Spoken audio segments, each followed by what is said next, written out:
কোরআনের মধ্যে অনেক আয়াতে আল্লাহ তাআলা মুমিন ব্যক্তির ওপর নিজের ভালোবাসার কথা বলেছেন। আল্লাহর ভালোবাসা অর্জন করা হলো একজন মুমিন ব্যক্তির স্বপ্ন।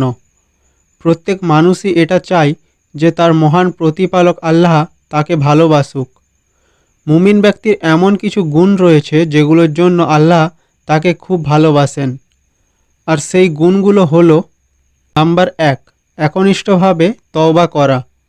এই দুনিয়ার প্রত্যেকটি মানুষই তার জীবনে ছোট বড় গুনাহ করে ফেলে, কিন্তু কিছু মানুষ আছে যারা গুনাহ করার পরে অনুতপ্ত হয়ে আল্লাহর কাছে তওবা করে এবং তওবা করার পরে ওই গুনাহটি আর কখনো করে না।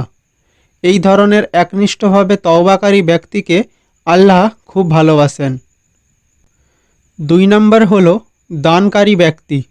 যারা গরিব মানুষকে দান করেন, আল্লাহ তাদের ভালোবাসেন। হজরত মুহাম্মদ সাল্লাল্লাহু আলাইহি ওয়াসাল্লাম বলেছেন, যারা দানবীর, দানশীলতাকে যারা অগ্রাধিকার দেয়, নিশ্চয়ই আল্লাহ তাদেরকে ভালোবাসেন। কোরআনে আল্লাহ বলেছেন, যদি তোমরা দান প্রকাশ্যে করো তাহলে তা উত্তম, আর যদি দান গোপনে করো এবং অভাবগ্রস্তদের সাহায্য করো তাহলে তা আরও উত্তম। নবীজি বলেছেন, সদকা করলে কোনো মানুষের সম্পদ কমে না, দানের ফলে বিপদ আপদ দূর হয়। 3 নম্বর হলো পবিত্রতা অর্জন করা।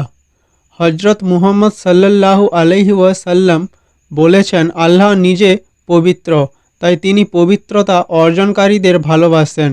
একজন মুমিন ব্যক্তির সবসময় পরিষ্কার পরিচ্ছন্ন থাকা উচিত। নবীজি বলেছেন, পবিত্রতা হলো ঈমানের অঙ্গ। 4 নম্বর হলো সর্বক্ষেত্রে আল্লাহর উপরে ভরসা করা। আল্লাহ তাআলা কোরআনে বলেছেন, নিশ্চয়ই আল্লাহ তার উপর নির্ভরকারীদের ভালোবাসেন। যে মানুষরা দুঃখ কষ্টের সময় সবর করে এবং আল্লাহর ওপর ভরসা করে, তখন ওই ব্যক্তিকে আল্লাহ ভালোবাসেন।